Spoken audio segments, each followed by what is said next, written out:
Thank you for joining us, everybody. We're going to get our show started in just a couple of seconds here. Want to remind everybody, if you could just share this broadcast, we would greatly appreciate it because it would help us get more views and make the show a lot more exciting for live interaction. So please, don't forget to share the broadcast. We also appreciate all of your likes and comments. Thank you so much for tuning in, and get ready for Spit The Wit.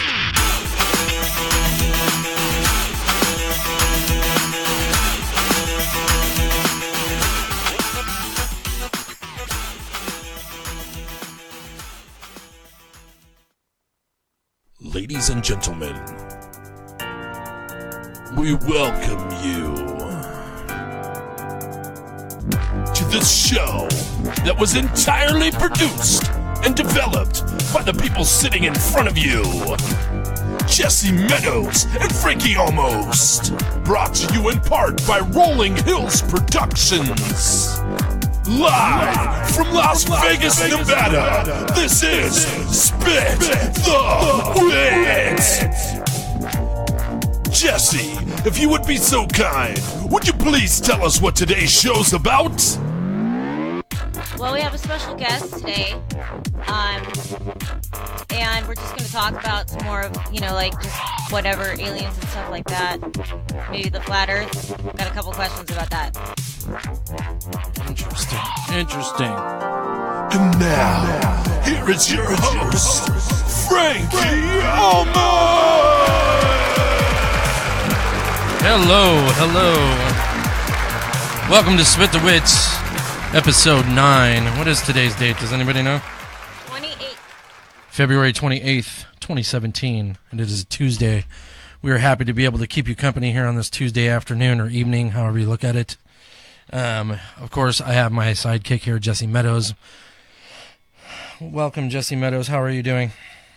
I'm doing a little bit better. I've been having some, gastrointestinal problems. Yes. Let me just fix your phone here. There we go. All that kind Yes. of stuff. So, you were talking about having gas. Well, that's awesome. I bet we... No, gastrointestinal problems is not... Okay, so, yeah, stomach problems, abdominal pains, and things like that. So. Okay.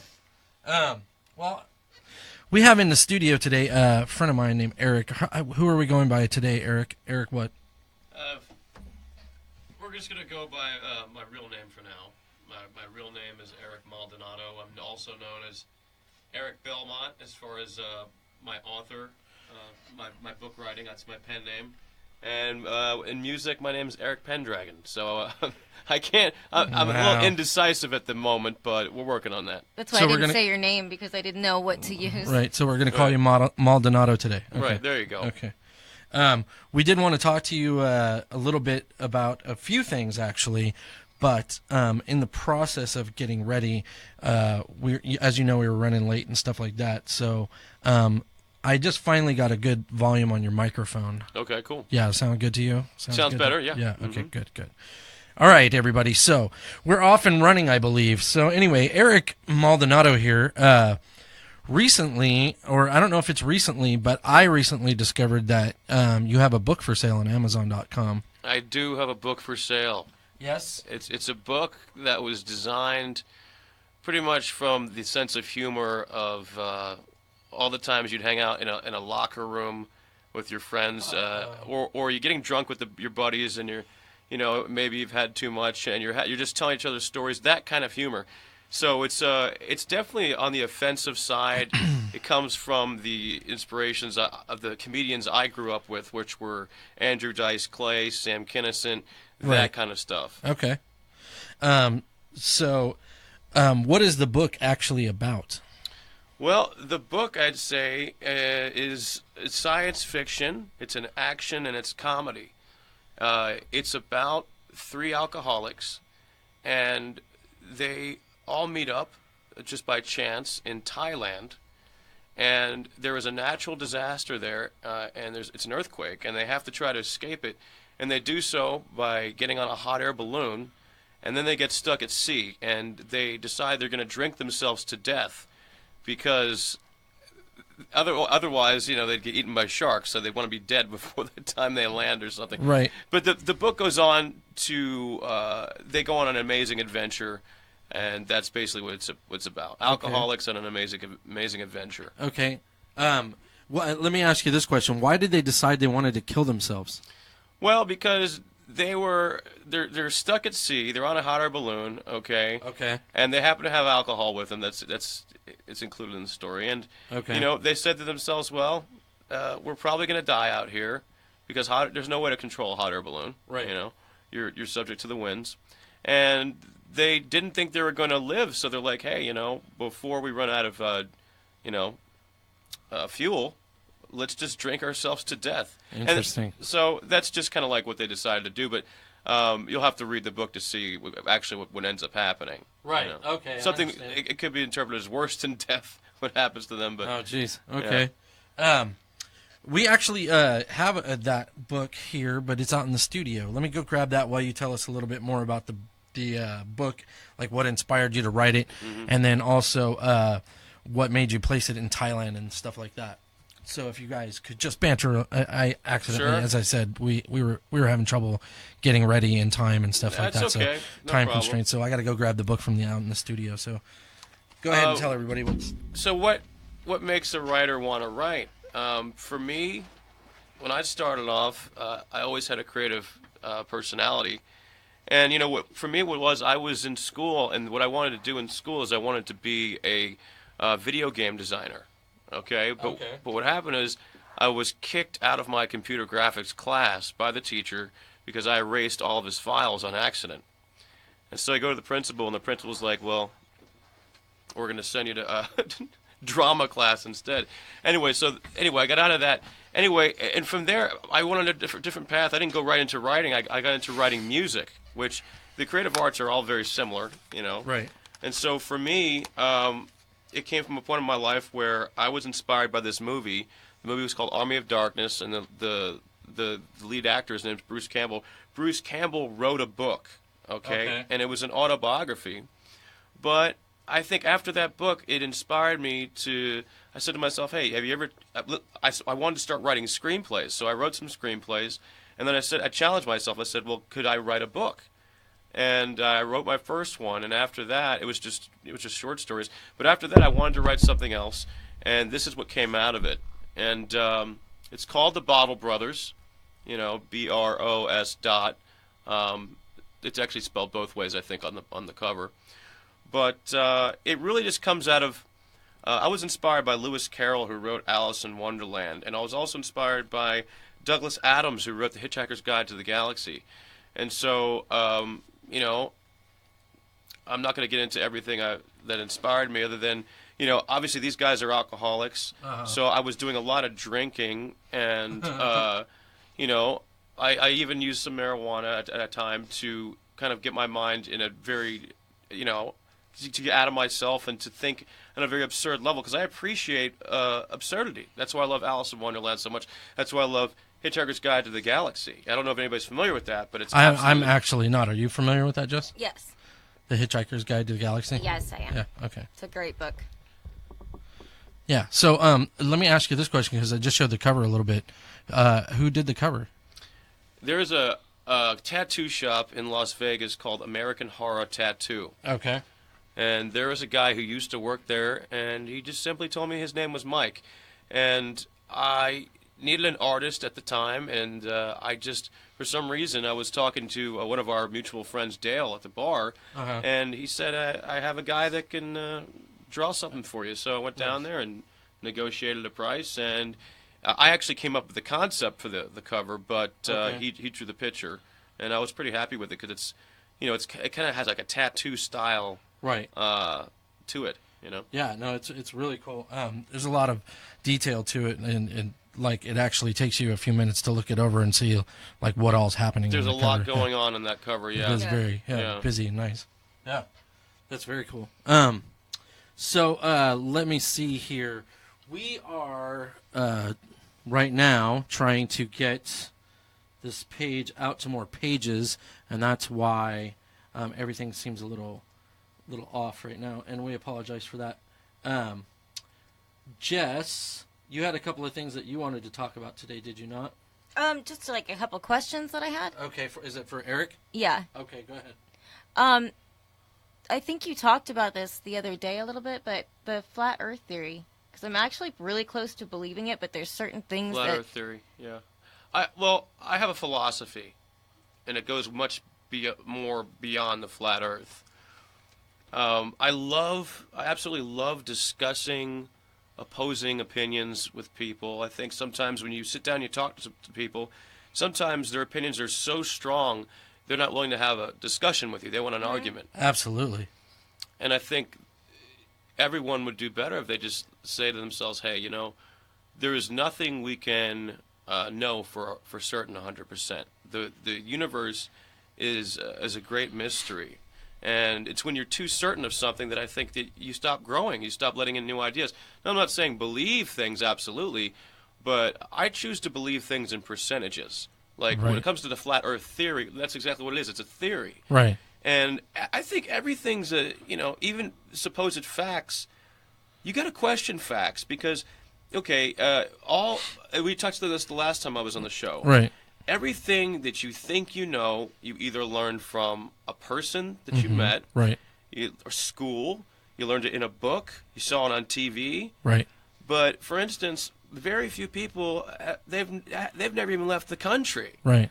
You wouldn't know if for your own personal experience if you could even leave the country. No one's ever walked to the border and actually walked over. For all we know, we could just be in some big snow globe. Right. Right. So when I talk about the flat Earth, I just challenge people to say, hey, there's only so much you can learn in a book, and you can say, hey, I'm pretty certain of this, but I believe this to a degree. That's the thing. I think that there's always a possibility until you go and see for yourself. You'll never really know if the Earth is flat or not. But I think there's a lot of people that have done some work on it, and they've put some questions in my mind, and they're fascinating, whether it's a lie or not. I mean, it definitely touches on the thing of reality as we know it isn't definable, because I mean, even seeing is believing. Then what does that mean? Blind people don't believe anything. Exactly. You know what I mean? Like so. Exactly. There's many things going on that we don't understand, and other dimensions happening that we don't understand, and anything's a possibility because as we all know, we're educated through influence from our peers, and for all we know, it could all be a lie. Yeah, and who makes your history books? There's people out there who are sitting down to write the history books, sometimes issued by the state or whatever. Well, the governments lie, and there's lies all around us. Right. Even as you guys know, there's lies in the medical field. Absolutely. And it's not like anybody's ever taken their own drone rocket ship and put a camera on it and shot it up into the stratosphere so where they could see the damn curvature of the Earth. This is all based on theory. Well, basically. There's some people who say they have, and there's actually videos on YouTube of a guy who blasts a rocket, and then it stops when it gets to a certain point, saying that it actually hit the firmament, which is the layer above the supposed layer above the Earth. And there's a video of it stopping. Yeah. Does it look like it's CGI'd or what? No, it looks real. Really? Yeah. Oh, we'll have to check that out. I question everything. So do I, man. So do I. You have to. I'm not willing to actually believe. Even if I jump on a belief and I'm happy and excited about a belief, I'll never be able to say this is the truth. A friend of mine, we said to ourselves, "Hey, let's not seek the truth. Let's seek a continual progression of understanding." Right. And I'm quoting Wayne Dyer here. But he said, "What's true in the morning will be a lie by the evening." And so life shouldn't ever be, hey, we found the truth. It'd be, no, we have to continue to look and revise our viewpoints. Right. Absolutely. So, yeah, man, I mean, I could talk about the flat Earth all day. It's fun stuff. It is fun stuff. Because there's more implications. It's not just the Earth is flat. If the Earth is flat, then in a way, we're in a cage, Right. Right? Because the flat Earth theory also says that there's ice walls. We're surrounded by ice walls. That we call the Antarctics and shit exactly. like that. So, another theory that I heard was people that were flat, trying to debunk flat Earth were saying that, well, why is there gravity? And there's also a theory that we're on a plate that's traveling upwards, and that explains gravity, why it keeps pulling you down, because everybody's standing like this on the plate. Mm-hmm. And it's traveling upwards, like an elevator, right? Yeah, so it's actually pushing down. And that explains gravity. Phoebe and Friends even says that. She said, "Do you ever realize it doesn't feel like gravity is falling so much as pushing right down on you?" And I was like, That's really interesting. It is interesting. You quoted Friends too. That's What? welcome to 2004. I know, I'm a little bit behind. Which, Okay. the funny thing about it is, I don't know how much you watch sitcoms because we absolutely don't, and we've avoided them our whole life. And when Friends was really popular, I was going out to clubs and stuff like that, so I wouldn't watch the show. Every once in a while, I'd hear pieces of it and be like, "Oh, it's kind of interesting. The chicks were good looking, blah blah blah." It's a funny show, I thought. But we just recently discovered it, so we're like binge watching every episode, and we're like kind of mad that we missed the boat and didn't get to be involved. Let me tie this in. There's actually people that believe that there are hidden subliminal clues to the flat Earth in movies and things like that. That people have been trying to hide the truth in plain sight. You know. And what do you mean by that? Do you have an example? Well, they said one video I watched said that in the movie Gods of Egypt. Okay. That there's a scene where they show that the sun is not very far from the Earth. See, because they say that the sun is actually, like, what, billions? What was it? Is it light years away or is it thousands? I don't even know. Yeah. But it's supposed to be, cosmically really far. Okay. But the flat Earth theory says that hey, no, the sun is right here. It's right above us. It's just a few miles up. Right. So, anyways, I'm just saying, I want to encourage people to watch the videos because they're very fascinating. Truth or not, it takes a lot of imagination to come up with something like that, and I think it's still beneficial to check out, where people have gone with it. And there's even stuff that they tied into the Challenger conspiracy. There's a Challenger conspiracy where every one of the people who died in the Challenger is still alive. Oh, the Space Shuttle Challenger? Yeah. I heard that theory actually myself. Yeah, I think everything should be questioned. Like I was saying on a little semi-broadcast that you and I did, I question whether or not we're actually sitting here right now. Right. I don't believe we went to the moon. I think that was all fake. I don't believe a lot of moon theories, actually. Yeah. Well, I think that's a possibility. There's really concrete evidence that we didn't go to the moon. And if you look on YouTube and stuff like that, there's people that are, going up to people like Buzz Aldrin and Neil Armstrong and saying, hey, why are you telling this lie? and the people are getting pissed off and wanting to assault the questioner. Didn't Buzz Aldrin punch somebody? Yeah, or something to that effect, or smack him or something like that. To the moon. And I can see some people's point of view that would be like, well, that's highly asinine to be wasting his time with such a stupid question, but it's not a stupid question. And if he's a so-called scientist, he should be willing to delve into it and explain why, the moon thing was an actual event.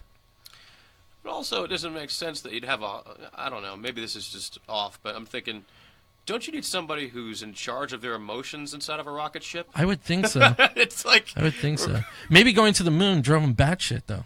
I don't know. Maybe that's what it is. I've seen videos online where they show, like, how it's obvious green screen. They're not actually in zero G. They're actually underwater and things like that. There's all kinds of videos that try to say, hey... The shoes were one of the most convincing. Oh, the shoes were a very convincing thing. You want to go ahead and tell people what the shoe thing was? Actually, you do it because I don't want to get it wrong. I just know it was really compelling. Okay, well, basically what they did was they were showing the moon suit, right? Mm-hmm. And when they got down to the shoe part of it, what was there? I forgot. Nikes. It was something bad like that. No, it was like men's dress shoes. It had a completely smooth bottom. Yeah. Smooth bottom on the and it was supposedly like the footage that you saw was the actual suit being like they were being derobed from it, right? Yeah. And when they pulled off the moon suit, accidentally the bottom of the suit got in there and it was just a smooth thing. And then the footprint that they show on the moon, obviously the picture shows like these treads that are really big. And that's kind of weird, right? Yeah. Yeah. So that was a very compelling thing. So, okay, we don't talk too much politics here, but I did have to bring something up because, as you can see, we're having a slower traffic day on our broadcast because usually there's a bunch of people talking and stuff like that. But I just found out and got word Trump is actually live right now on Facebook. Oh, really? Yeah. That's cool. So the president of the United States or us, who are you going to choose? Did you see what he said a couple of days ago? I haven't seen what he said, no. That's always the thing with him. I'm not talking about whether he's a good guy or not, but he's all politics aside, if you just listen to the guy, it's fun to hear what he's going to say. Mm-hmm. And he's just like, was it the Oscars or the Grammys? He's like, either one of those. Should have been the Oscars. The probably, Oscars. yeah. He's like, the Oscars were terrible. And if I was hosting it, it would have been great. You know? Yeah. Well, that actually, he was talking crap also about Arnold Schwarzenegger because The Apprentice. Mm-hmm. Arnold Schwarzenegger filled his shoes in the show. Yeah. And their ratings have gone down significantly. Mm-hmm. And Trump was basically saying, like, if I was still on the show, the ratings wouldn't be crap. Yeah. And Schwarzenegger got pissed off and kind of retorted to him in some weird cell phone freaking reaction over Twitter or some shit. Well, I heard what it's happened more than once, I think, now, but he said something about, he's like, why don't we change places? You take your old job back, and I'll take your job so people can get a decent night's sleep again.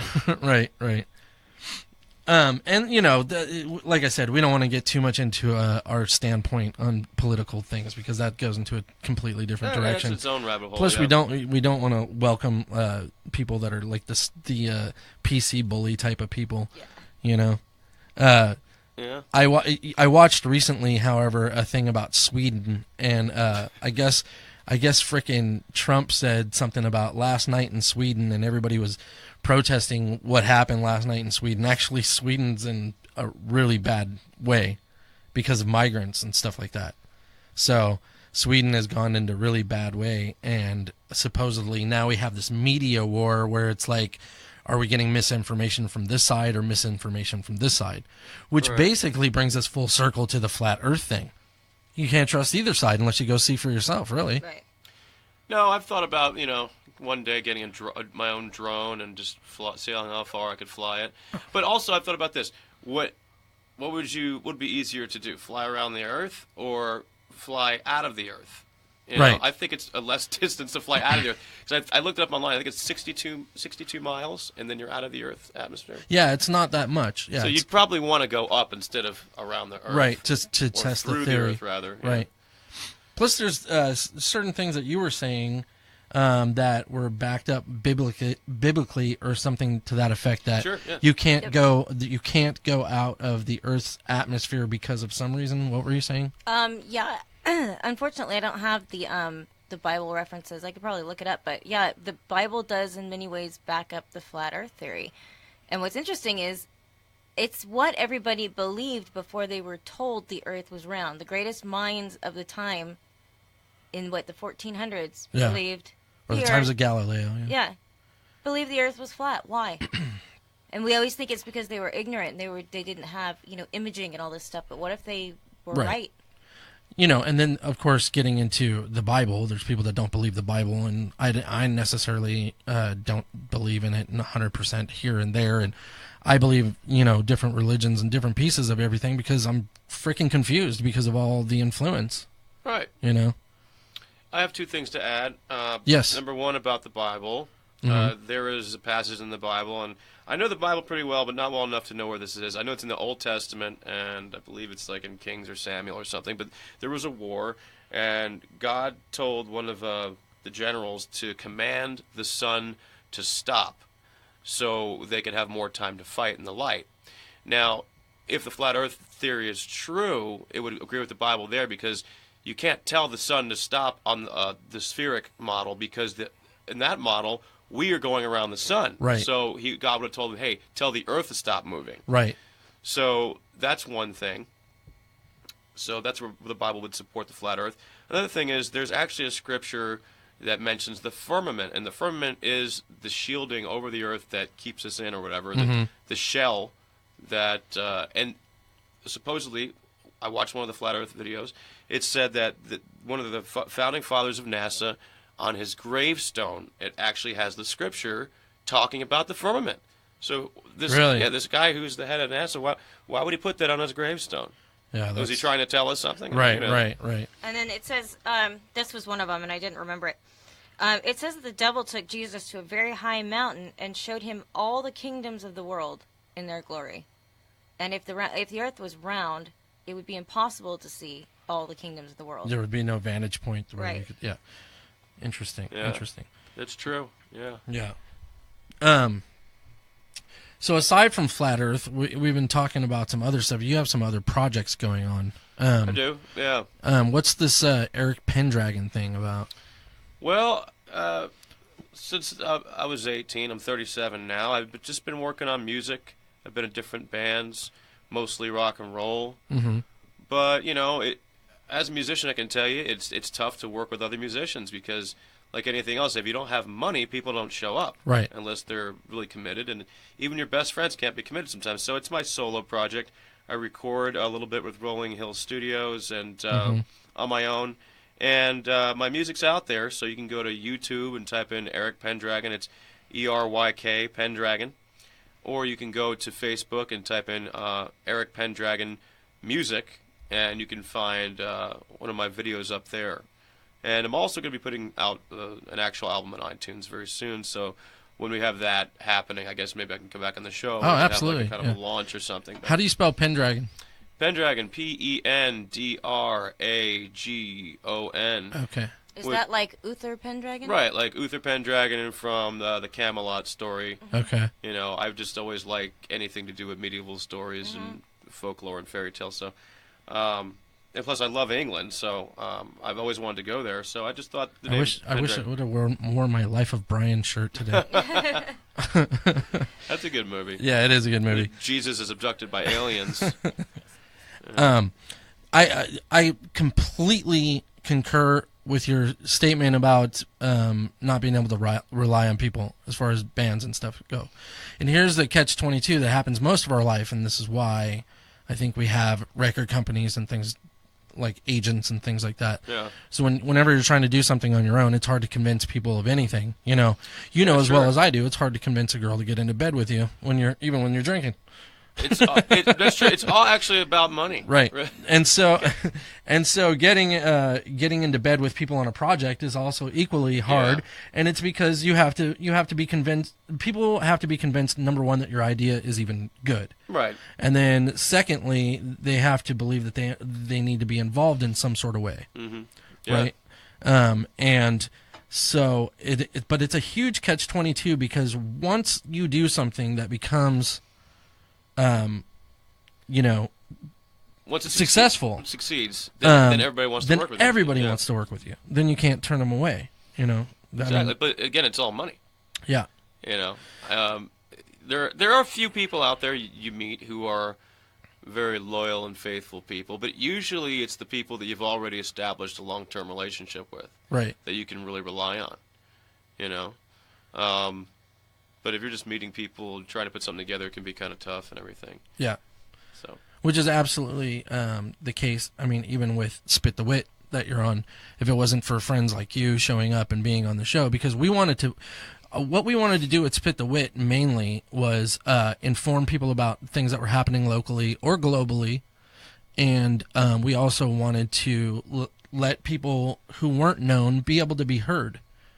And so I think that we did a good job at that so far. We've had over 5,000 views as of yesterday. And so 5,000 views is not, anything to sneeze at. And we have been wanting to bring people onto the show. And there's been this mentality of like, well, your show isn't really doing so much. And it's like, well, where else is 5,000 people going to listen to you talking? Right, it's true, yeah. And so we encourage people to come onto the show, and I thank you very much for doing so. Anytime, man. You've always been a reliable friend and stuff like that. Plus, and I don't want to get into this too much, but Jess and I have this new...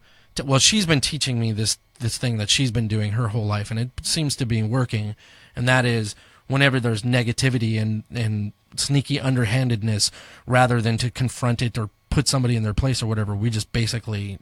we divert and turn the other cheek and go the other way. Right. So that's all you really have to do. Just don't respond to it at all. Right. Give it no response. And you've always been a positive person and a positive reinforcement. That's why it's good to have you here, because I feel the same way about you. You're extremely talented, extremely intelligent. I unfortunately haven't read your book yet, but just because I've been pressed for time with a bunch of different projects. Okay. I haven't read my own book either. No, you haven't actually sat down and read it? No, I actually have several times. Yeah. But every time I do it, I'm cracking myself up. The thing is, I think ultimately, you have to do the art first for yourself. Right. And the better you get at it, it's like anything else. Like, they even said in the Bible, Jesus was not respected in his hometown of Nazareth. Like, it said, "Isn't this the carpenter's son?" And then 2,000 years later, yeah, I'm the Messiah, okay? And even if I'm not, I have my own movie in Hollywood. What do you got? Right. You know? But I'm just saying, Jesus is, he wasn't, the same thing. He was, there was a time he was small time, and he wasn't respected in his hometown. So. Right. And then ultimately, to blow up, he had to die. Right, kind of like a Tupac thing. Yeah, Biggie, right. Michael Jackson. Yeah, and, but yeah, you know, the life of Jesus is extraordinary. There's just so much there. We should actually we should do a Jesus show one day. That'd be kind of cool. That would be kind of cool. Do a Jesus show. Yeah. Yeah. There's so many things people don't realize he did. Like, there was a time that Peter said, "Jesus, I need money for my taxes," and Jesus is like, "Okay, I understand. I want you to go down to the lake. I want you to fish, and the first fish you pull out, I want you to open its mouth, and there inside the fish's mouth is going to be a gold coin. Pay your taxes with that." Now, that's a great story, but you don't see that dramatized anywhere. Did it happen? It's in the Bible, man. So I didn't read the Bible. You guys have the religious background, not me. Well, I'm saying, yes, I didn't just make that up. It's a real story in the Bible. So he actually found a gold coin, according to the Bible, in the fish's mouth. Jesus told him, "Your gold coin is in the fish's mouth. Go get it." Yeah. Interesting. Yeah.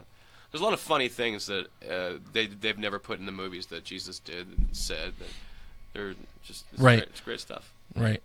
Like, you know, at the end of one of the Gospels, he actually flies away. Like Neo in the Matrix, he flies away. Interesting. Yeah, Interesting. Yeah. See, you guys are both. I'm not. You go to a Catholic church sometimes. Now, this is just not biblical, but you go to the Catholic church. There's actually pictures of Jesus and shooting lasers out of his fingers. You ever see those pictures? Oh, Really? Yeah, I think I have seen that. You can get online and just put in Catholic pictures of Jesus shooting lasers from his fingertips. So this is like more Anunnaki kind of shit then.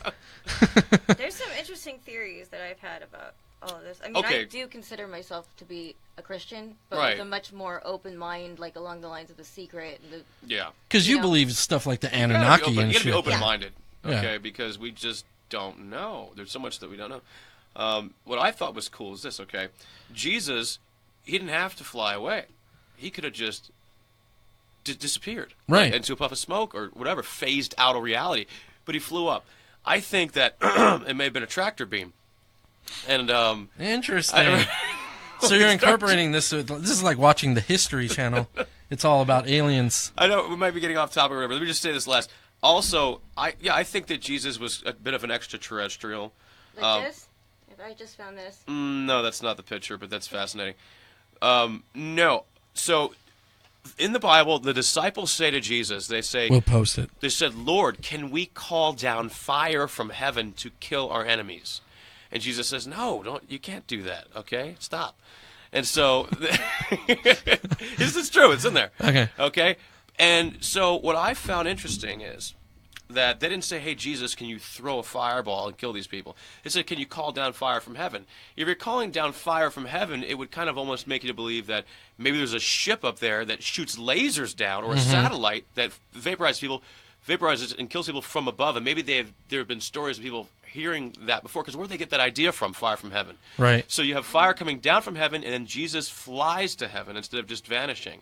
So I think there's an aircraft up there. And maybe Jesus just is an immortal being, a godlike being. Right. I don't know. I don't know what his story is, but I always thought fire from heaven, when the Bible talks about fire from heaven, is lightning.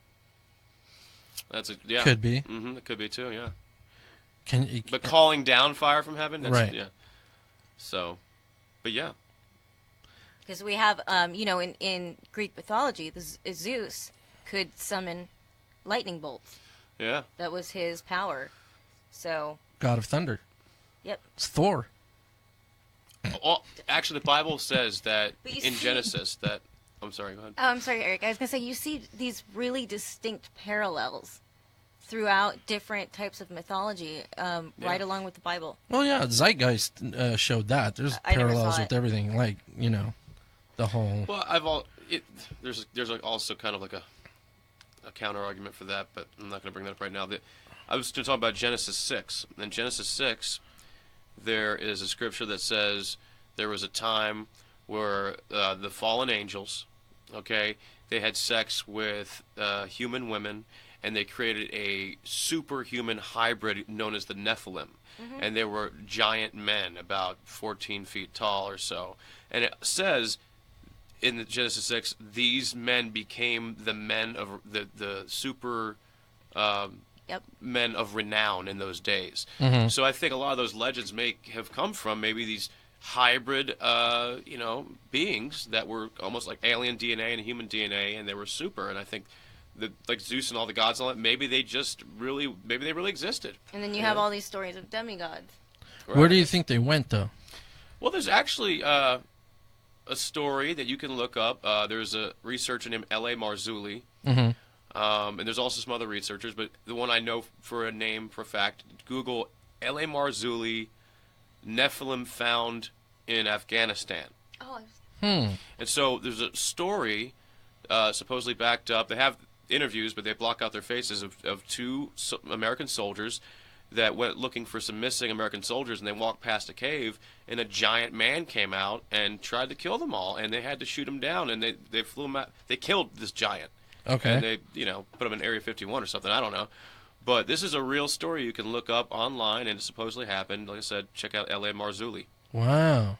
I never heard that story. See, again, mainstream I haven't media. heard that one, but I have heard other stories of the Nephilim. There was the Sirius thing, which, I mean, it's kind of small to be one of the demigods, but... and then in Celtic folklore, you have legends of the Tuath's Danann, and they supposedly went into the earth, which kind of makes you wonder more about the hollow earth theory.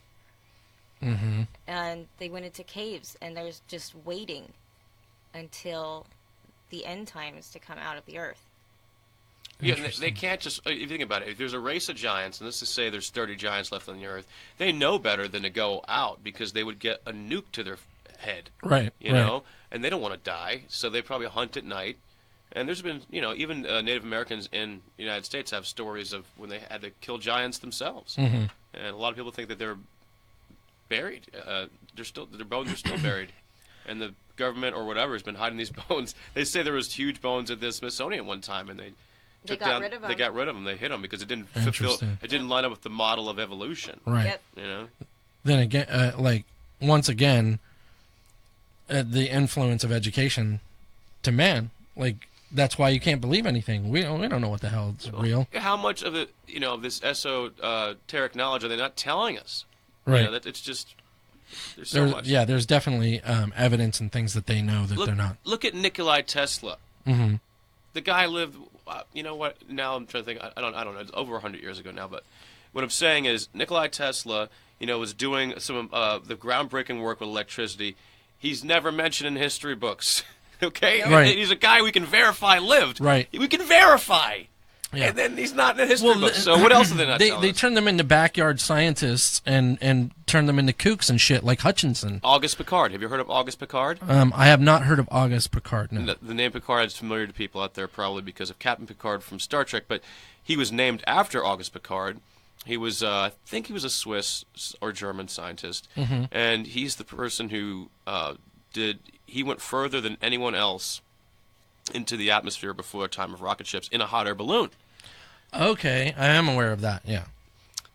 And so he also said that, I don't know the exact quote, but he said something that may point to the flat Earth theory.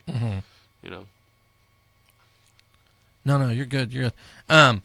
And freaking, okay, so we were talking about backyard scientists and people proving or trying to debunk them and make them sound stupid. Have you heard of Hutchinson, the Hutchinson effect? No, that sounds cool. I heard Mandela effect, but that's something different. Yeah, that's completely different. Yeah. We actually touched on that a bit What's on the our first Hutchinson episode. effect? The Hutchinson effect is, he's basically like this. He's still alive. He's a guy that in the 70s, I think it was videotaping because he was doing things with anti-gravity devices and stuff, and he freaking ended up making things levitate and doing all this stuff with gravity, and they tried to turn him into a who was the spoonbender guy? I can't remember his name right now. Uri Geller. Geller. Yeah. They tried to turn it into like a Geller kind of thing. They were like, this is a hoax and a farce and all this crap. But the guy, I mean, he's got a YouTube page, and there's not that many people following him because the powers that be try to debunk him and make him look like he was stupid. Did the same thing with Uri Geller. Yeah. But I heard Uri Geller is actually real deal. I saw some things on Uri Geller where he was caught cheating, and I saw it with my own eyes. Now, whether or not they were, it wasn't with my own eyes to the actual situation. It was with my own eyes to a screen. Well, I think also, I don't remember the exact pieces of the story, but I think that Uri Geller said that he was being hounded so much by the media that there was a point he didn't want the fame anymore. And I think maybe at that point, don't you want to debunk yourself? Or that's possible. It's like, I want to make myself look like a fraud, so people would stop coming to my door at 3 o'clock in the morning. Or I don't end up dead or something. Exactly. Yeah. Exactly. That makes sense. What were you talking about, babe? Was there something that you wanted to bring up? I was gonna say something, and now I felt you were wanting to say something, but I don't remember. No, I don't remember what it is. What the transition was. Okay, so getting back to Eryk Pendragon. Pendragon, yeah. Yeah. So there's this thing that you're recording. I don't want to say the name of it because I don't want people to look for it yet because it's not out there. But you and my partner Howie were filming a theater kind of thing. Oh, yeah. So whatever you want to touch and talk about on that. Well, I think for me it's just my own personal struggle of, what am I going to do as an artist? For me, I've had many different ideas, mainly just creating my own music and, writing the books, and also I'm taking acting classes now. I'm just trying to find any way to do something creative. So what I was doing with that was I had an idea where it was just going to be a jam session that was going to be like a YouTube show. Mm-hmm. And the whole idea was that we were just going to do it completely stoned out of our mind. Okay. And we were going to call it Marijuana Theater. Okay. But since then, I've done some revising, and I think I'm going to just stick with my music right now and the books and, learning how to act and, maybe putting some other projects together. But the only thing solid right now would be my music, which is coming out soon, and also my book, The Bottle Brothers. So. Do you have anything online that we could play? Like, can I look up something and play it? I have... Well, you could play some of my music from the... like SoundCloud or something? Yeah. We can go to my Facebook page. Just put in Eryk Pendragon music. On Facebook? Yeah. Are you spelling it with a Y or a K? It's going to be ERYK. Okay. And then space Pendragon, and then put in music. And you should just be able to go to the videos there. Okay. And where are the results for the Eryk Pendragon? You got to put in Eryk Pendragon music. Oh, okay. Well, that's fun. Talk amongst yourselves while I look this up, guys. Okay. Okay, so we got a couple comments. Finally, I was like, is anybody... that must mean that the president has stopped his feed. Oh, okay. Just put in music. Yeah, I'd like to hear what... I want to hear what he has to say, too. Right. I'm curious. Well, he's just going to say something crazy. There it is. There we go. This one right here? No, it's the bottom one with my face. Okay. Cleo Miller says, hey, Eryk, just really quick. Oh, hi, Cleo. Oh, Cleo. Nice. Okay, so there's some music on me and Cleo saw La La Land together. Did you? How was the movie? I never saw it. Well, I could tell you from a scale from 1 to 10. I'll give it a 7. 7? Yeah, it was good. It just... you said it was a remake of something. It is the opera La Boheme. Is it? Yes. It's like modernized version of La Boheme. Well, I've never even heard of that. Yeah. No. Yeah. Okay. Ryan Gosling is not really that good of a singer, but, overall, it was cool. Yeah, okay. Hey, real quick, how you guys doing? Nice to see you. Thanks for showing up and saying hello. And we were curious because we were desolate here because the president was online, live on Facebook. Were you guys watching that? Let us know in the comment box so that we can. Okay, so Eryk, which one of these do I play? The one with the play on it. This one right here? Yeah. This is called I Hate You. I Hate You Because. I Hate You Because. Okay. We're going to play this song from Eryk Pendragon, everybody. hopefully if technology will permit. So bear with us while we play the song.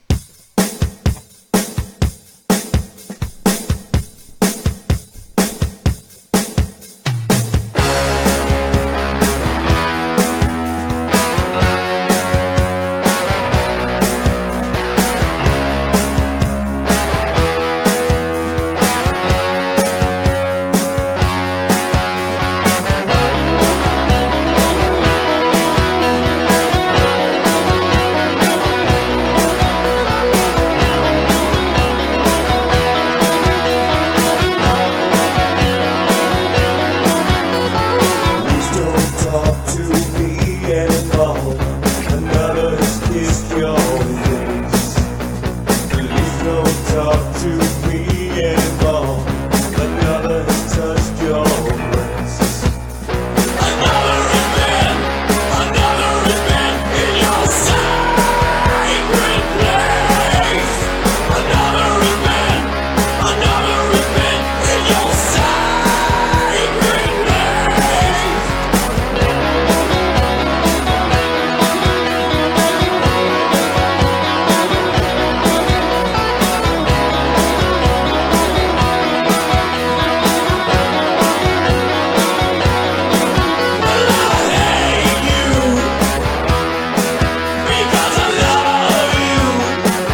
There was an abrupt ending right there. I don't know what that was about. No, that's just the Facebook couldn't fit the entire file, but that song was a little bit too long anyway. I have to shorten it. I actually really liked it though. And while it was playing, Danny Ballard quoted the song, "You can't unfuck that man" or something like that. You can't unfuck that. It's true. Once you fuck him, you can't unfuck him. Right. Well, actually, see, that would be a great idea for a film, like Back to the Future, except it's our version where he has to go back in time and stop his friend from fucking someone or girl. Okay. A girl tries to go back in time and warn herself, hey, don't fuck that guy. Because if you do, it ruins your entire life. Interesting. Yeah. And she's like, don't fuck it. You know, it's... Okay. Yeah, so we were starting to be a little like our actual selves there for a second. Try not to do that in public too much. All right. Right. No, that's okay. Wow. Okay, so here's one thing that I've noticed throughout traveling through time in my life. Okay. I'm a time traveler. I'm just going the other way. That needs to be a whole show right there. Right. Just time travel. Right. So what I've noticed is that song is very emotional, actually, because it's obviously about a situation where somebody has. I mean, you're saying another has been in your sacred place. You're right. So obviously, another's been in your holy of holies. Right. Yeah. And you know, it's funny, dude, because when I listen to music nowadays, it's mostly men bitching and crying and moaning, and women are like, "You can be replaced," and nothing means anything, and blah blah blah. Yeah. It's pretty sad. I mean, rock and roll, though, a lot of it's just kind of like exaggerating your feelings to get over your feelings. Right. Yeah, writing music is very therapeutic. Therapeutic for people that have never written a song before. I highly suggest even trying. Only Iron Maiden has succeeded in writing songs about history and making them great, you know? Right. You know, Alexander the Great, like there's this Iron Maiden song about that and whatever. They don't really write love songs. But for me, I kind of was raised on Kiss and Journey, so I guess when my influences come out, and also I just that song I was trying to put the feeling together of, you know, you love someone a lot, and just the thought of, you see, I don't know how it is with other men, but I feel as an artist, I've always been able to picture things more vivid. Oh yeah. You know, just like an artist, think about it. An artist, when they draw something, now we're just regular artists, okay? But there's artists out there, they could see someone's face one time, turn around and draw that person's face on a napkin. Right. So they have this intense, vivid imagination. Now, picture using that not for art, but picture your woman has left you. You're confused. You still love her. You still love her. She might still love you in a way, but then she sleeps with another man. See, and it ends there with the regular Joe, but not so with the artist. Right. The artist, I visualize someone else putting their penis inside her. Too much detail. Yeah. Oh, sorry. No, I'm saying, but that's how we vision it is with too much detail. Yeah. Right. Yeah. And that's why we don't like that. We tend to be more jealous. Now, is it a fact because of the fact that we're artists, or are we just insane? Oh, artists have to. But I think everybody's insane. Sanity is relative. Right. You know, you could take yourself and put yourself in a different. You know, you go into a tribe somewhere out in Siberia. Or where the hell tribes are these? Where they put the tribe? You go to apparently okay, in I know Siberia. a tribe. There is one. You go to. Let's just say you go and talk to the people who live in Australia. What are they called? The Aborigines. Okay. Yeah. If you walk in there and start talking to them, to them you're insane. Right. It's relativity is right. how you judge sanity. Right. It's everything's perception. What are your social norms? Right. You know. Reality is relative. Right. Did you have something that you were going to say? No. Okay. No, not really. Okay, because there was a point in time where it was looking like you wanted to say something. So, yeah, but it's all perception, basically. Everything's perception. Social norms. I mean, right. Yeah, talking about. So I took a sociology. I always got offended with the phrase that seeing is believing. I always thought that was just such a slap to blind people's faces. Right, blind people. That's funny. Yeah. It's like Ray Charles. He's like, what do you mean? He can't believe anything because he can't see. Yeah, he doesn't know shit. So. Yeah. Right. Yeah, your eyes can fool you. Yeah, absolutely. Definitely. Especially when they start going bad, like mine have been going bad. Your whole consciousness could be someone else's program. They're like, hey, don't you like my Frankie program? Right. Yep. You know? And that we talk about that all the time. It's kind of like the Matrix real? thing. Maybe they're real. Okay, Rick and Morty. There's an episode of Rick and Morty where they create a simulation. They go into the simulation, and the simulation says, "Hey, look what we've created. We've created our own world." So the simulation created a simulation, Right. So maybe we're just God's little simulations, Or his simulations. Exactly. Yeah, it Right. just keeps going. That's the thing too. I've always wondered why people are always looking up for answers. Bigger, Right. better, further, blah blah blah. Don't they realize that the universe is as infinitesimally small as it is large? Look at Sure. the micro to Yeah, understand start the looking to macro. the micro. You think about going all the way back to where we're seeing amoebas and stuff on microscopes, and then realizing, hey, there's atoms on their back, and there's Yeah. neurons and protons. Well, what the hell's on those? Yeah, exactly. You know what I mean? Yep. So it's really deep stuff. I think we're getting a lot like Coast to Coast here. Yeah, I was going to say, this is our That's a own great little... show. Though. It is Yeah, a great Coast show. to Coast is great. Coast to Coast with George Norrie for those. George who- is the man. Yeah. absolutely. He's doing a live show. So, Eryk, can I LA. ask you to do something? Yeah, sure. A Jeff Goldblum impression. Wow. Jeff Goldblum. She wants to hear you do Jeff Goldblum because I they talk about you doing it. I haven't done it in a while, but I'll try to do it. Okay, so basically, A lot of people want to say that the Earth isn't flat. It's not. But sometimes if you get closer, you'll find that it could be. It could be. Wow. It's just like a nervous energy. Yeah. That's I how he told is. you. He's always just tripping over things. He's always trying to push out something. My brother does it better. does he? Yeah. I never heard your brother do it. I've only heard you do it. Yeah, And, but- of course, everybody does Christopher Walken. I've heard you do that. And Christopher I'm not going to Walken, ask you to do yeah, no. that because it's so played out. But, the No. Goldblum thing is good, though. Goldblum's awesome. I haven't Yeah. done it in a while, so. Yeah. But yeah, Goldblum's awesome, man. Last time I saw him was Independence Day 2. And You saw part 2? Yeah, I turned it off halfway through. I got my Goldblum fix. Mm-hmm. But Is it your typical sequel where it's just like, you shouldn't have done it? yeah, They're just trying to squeeze it for every last The time. coolest part, anybody who ever seen Independence Day 2, is this huge African warrior commando. Okay. And he's just slicing and beating the crap out of the aliens, and you're just like, I want to rent this guy for my parties. I mean, this guy, Right. yeah, So it wasn't so much about the movie, it was about the guy. he should get his own movie. Yeah. Swahili Commando, whatever, I don't know. Right. But the movie it had good special effects and had its moments, but it may have been better if you haven't seen part 1. But yeah, I mean, I'm just not so much into these explosion movies, and I'm more into dialogue and story and all that. And Right. Yeah, action's not really my thing either. I still haven't seen Independence I will say Day. that Howie, my partner here at Rolling Hills Production, he drugged me out to see the Wick movie. Who the hell is it? John Wick John 2, Wick. yeah. He saw him. He took me out to see part 2, and I fun. said, "Dude, I haven't seen part 1." And he's like, "Well, this is what I want to see." Blah blah blah blah. And he's like, "You don't really need to see the first one." You He's don't. like, "I'll brief you." Blah blah blah.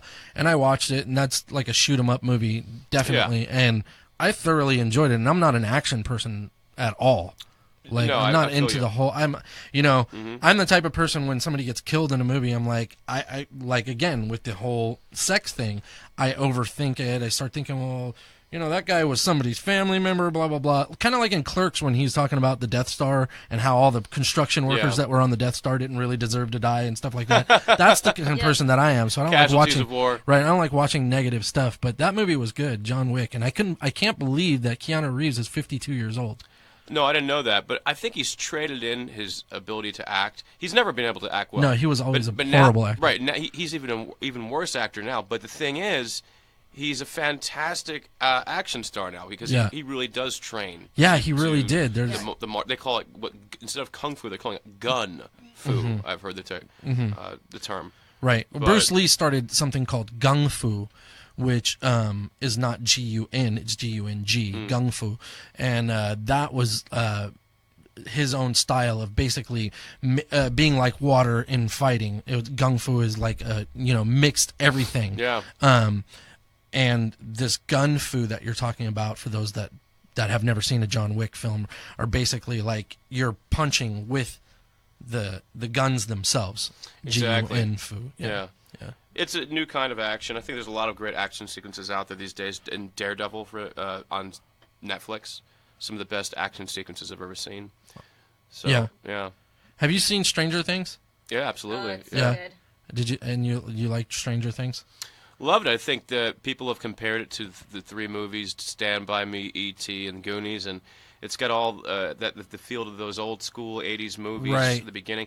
And it's a fantastic...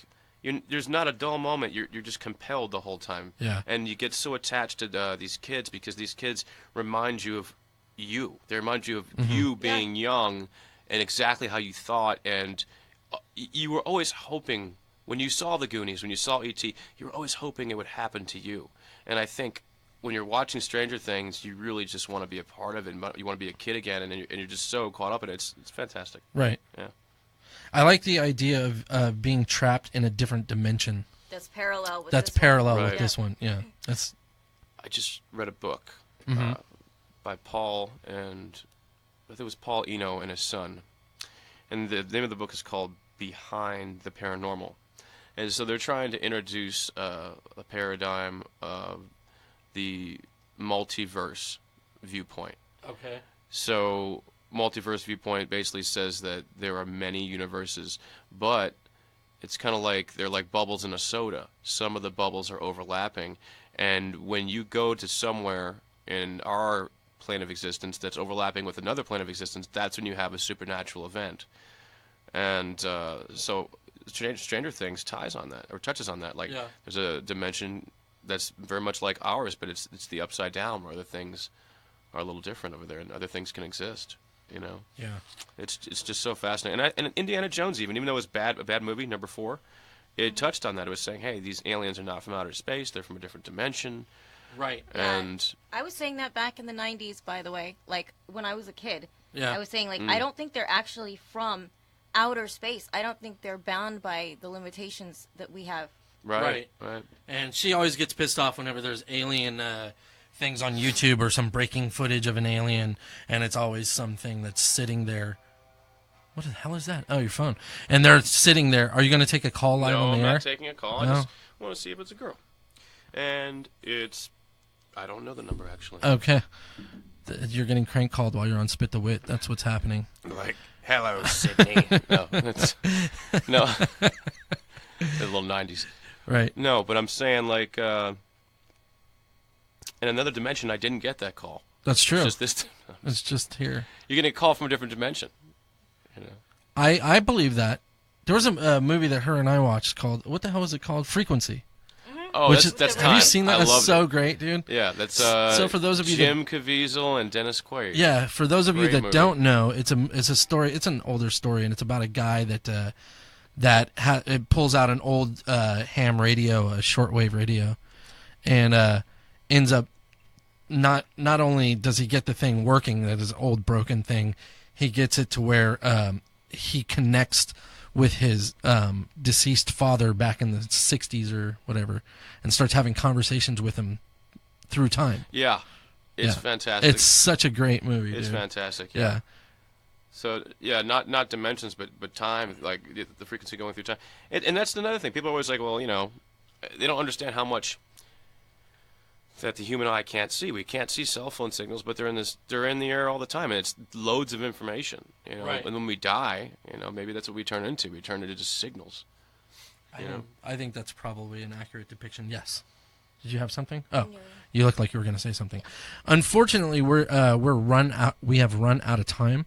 But I wanted to give Eryk the opportunity to. Well, number one, we never told anybody where to buy your book. If you go to Amazon.com and you type in Eryk Belmont, ErykBelmont, that's my pen name. You can also just look up the title of the book. It's called The Bottle Brothers. As in bottle drinking. The drinking bottle, yeah. And then Brothers, you can spell it, I think, regular, or you can spell it, I think you should spell it B-R-O-S, like the Mario Brothers. Okay. So, yeah, I'll come right up.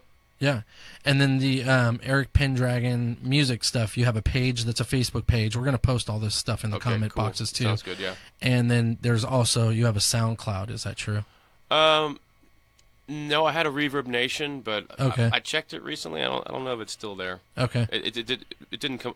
Why don't you try that right quick? See Yeah. if it'll Okay. come up. I will do that. Just before I do that, though, I Yeah. wanted to tell you that we need to get you some music videos out there so we can put them on YouTube. You need to make an Eryk Belmont channel. We came up with one last night.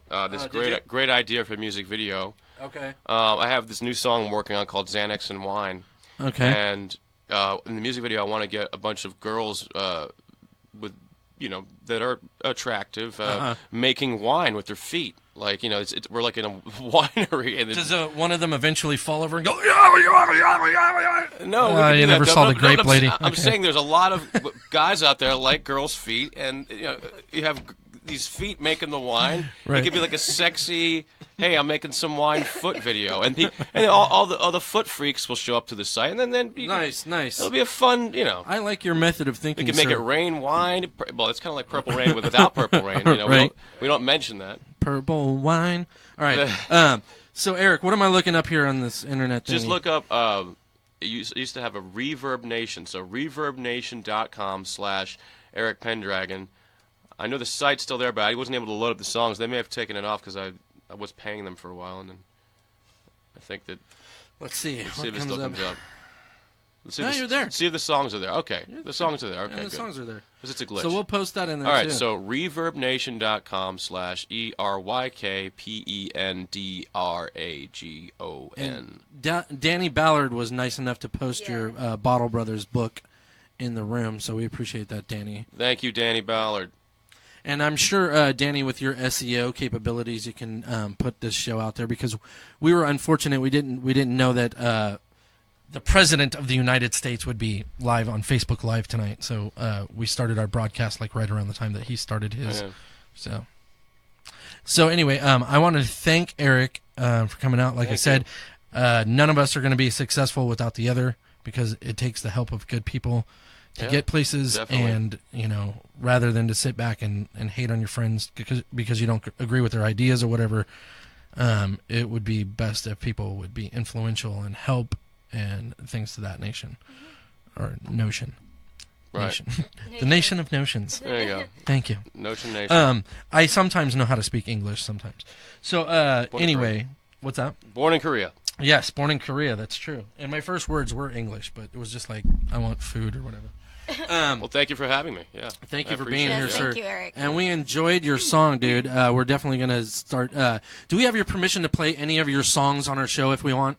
Of course, man. Yeah. Of course. Like even if you're not here, Yeah, you're in play 'em. Brazil, you died, whatever. We can always play your music here. Oh, yeah. Okay, Yeah. thank you. I appreciate that. You heard it here on Spit the Wit. So, thank you so much for being here, Eryk. We will definitely have you back, and we hope that you have more projects to divulge to us when we do. All right, everybody, have a great Tuesday evening, and we love you, and take care. Jess? Have a great evening, everyone. Be safe. Likes, comment, all that stuff.